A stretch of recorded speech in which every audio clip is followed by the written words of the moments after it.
Congressman Michael Grimm, who represents Staten Island, New York, that was heavily damaged by Superstorm Sandy last October. Congressman, let me start with you. We are 7 months since Superstorm Sandy hit Staten Island, which was pretty devastated. On a scale of 1 to 10, where are you in the recovery process?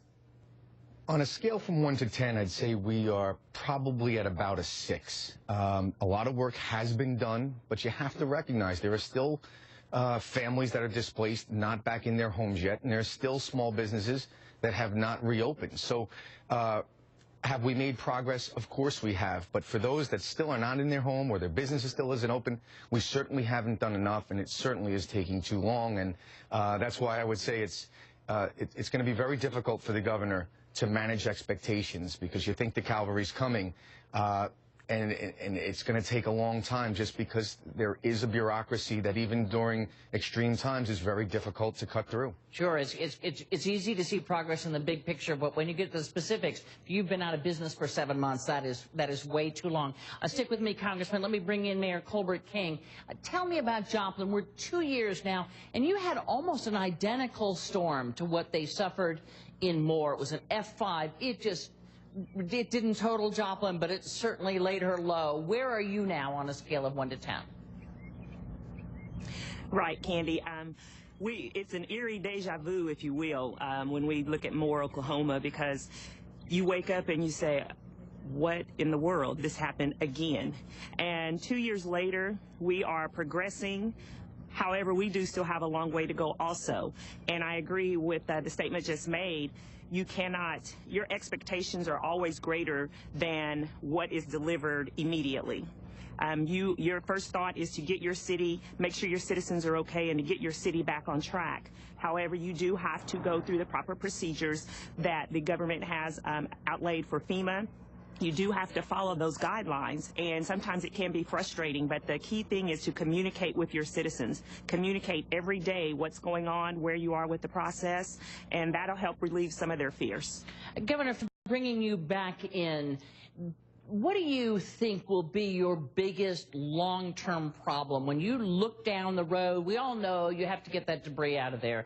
We all know you have to put telephone poles back up, and phone wires buried or otherwise have to be put back into place. Long-term, though, what worries you the most? Well, I think long-term what worries me the most is people being patient. As both the congressman and the mayor said, it is hard to manage those expectations, and once the media is gone, once the focus is taken off the community on a daily basis, then we have to get back to the rebuilding stage, get back to the nitty-gritty of what do you do with all this debris, how do you get people into the communities, get the amount of construction people that you need in. I'm certain there'll be some delays just because there's so much to do. Right. Even finding the personnel, the people to do this stuff will take a while. And how do you help people in the very long run is a question that I have for the other people that have been through this. Go ahead, Congressman Grimm. You are looking at people who are not going to have their homes back in the very long run. What did you find to be so surprising? And if you could answer the governor's question, how do you deal with the long run with people without homes or places to sleep? Well, it's without a doubt you're going to be probably the governor's most difficult challenge. And I would say to the governor, be yourself. Be the person that you are. It's a time like this that people really don't need politicians. They need leaders, and they need compassion and empathy. And I would say, there are times where the truth is you're not going to be able to make their day any better. So you put your arm around them, and you give them a hug, and you tell them, I know I can't work fast enough, and I know I'm not going to relieve your immediate pain right now, but I'm here, I'm with you, and I'm going to continue to work until we finally get it done. So I think that just the real honesty and being just the person that you are, that's why they elected you. They know you. And I'll tell you now, all these months later, I walk down the street and all of a sudden I'll hear Michael, and I'll turn around, and it'll be a person that I barely remember because I met so many people at once, but they said, you were there that day and put your arm around me, and they call me by my first name because they're comfortable and they know that just like them, this is my community too, and we're neighbors. So I would say that's the best way to manage the expectations, with just true honesty and be yourself, and know that they'll know you're a person going through it with them, and they'll respect that. Mayor Colbert King, do you still have people 2 years later that come up and say, this hasn't been done and that hasn't been done? How do you deal with those expectations? What's your advice to the governor? Of course, yes. You're gonna always have that because, like you said, there is no quick remedy for a disaster of these proportions. It does take time, and we started out with almost 600 FEMA housing units we had to house people who were displaced and with their homes flattened. However, at this stage, 2 years later, we're down to about 7 or 8 of those units left. So if you could encourage them, and just like he said, be real, let them know that it will take time, but I feel your pain. There's nothing that you can do or say that's going to alleviate them 100%, but if you just communicate that to them, I keep stressing that communication is the key. Disasters are going to occur. They're going to occur. We've all seen that. But you have to each city has to take ownership of your disaster. FEMA is going to do so much, but they're looking to your guidance, your city guidance, and what you already have in place. You give them direction. And if you could, my final question to the two of you, and we'll wind up with the governor, is what surprised you, Madam Mayor, most? What do you wish you knew then that you now know about this recovery process? And we're still learning things, but it's really just to have a plan. You have to have a pre-plan. That includes taking pictures of anything that you may have in your household. That includes taking pictures and taking inventory of everything that you have in your city, making sure your insurances are up to date, different things like that. Having a plan, making sure you're going to communicate what would happen if this should occur, and then following that plan. No one has a handbook to say, this is how we're going to do it, and this is how we're going to follow it step by step.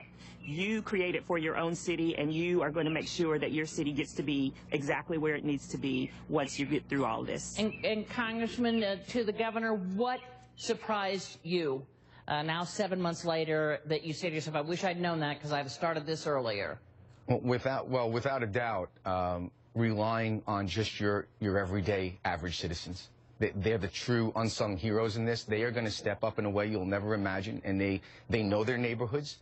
They know exactly what they need, and they're very resourceful, and they know how to get it. So I would say organize the local community, put the block team leaders, and let them be part of the process. Let them help so that you can lead better, because just as the mayor said, FEMA is looking to you for your guidance. So get some of that guidance from the local community, because they will amaze you time and time again. And if you let them really play a leadership role along with you, the efforts are going to be that much better. And I assure you that they will appreciate it, because people want to be involved and they want to make a difference.